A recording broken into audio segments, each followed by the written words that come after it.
kwento. Nakakatawa kasi. So, merong time, so, ano yun, after ng BBL Open Conference last year.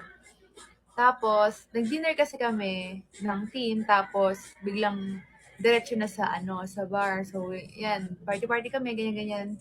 Tapos, ang plan kasi talaga namin, matutulog kami kay Ate NG. So, 5 na lang kami natira. Si Ate Rose, tsaka yung partner niya, talagang as in, binubuhat na silang dalawa kasi gano'n na sila kalasing.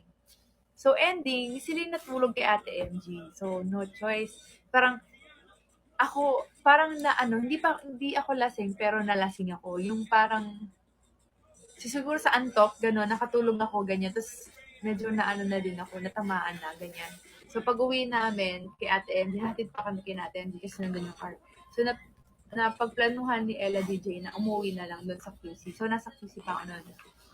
Tapos, parang si Kuya Rodel yung driver ni Ate MG na, kaya nyo ba? Ganyan-ganyan. Kasi nga medyo natamaan na siya noon. Yung medyo yung wala, nahihilo na siya, ganun.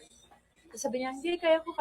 Tapos ako, may tama na ako noon. Pero parang naano ko pa yung nangyayari. Tapos sabi ko sa kanya, kaya mo ba? Sabi ko ganyan sa kanya.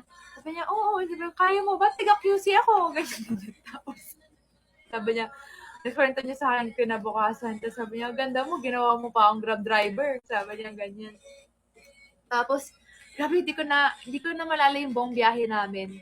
Tapos sabi niya, buong biyahe namin, yung ulo ko untog kasi mga ganun lang. Kasi wala na talaga akong nararamdaman. Tapos, sabi niya, grabe ka, hindi ko daw kasi nga hindi ako nasasaktan. Kasi untog yung ulo ko sa bintana. Sabi niya, grabe na yung hilo niya. Grabe na yung hilo niya. Sabi ko, buti na drive mo. Kasi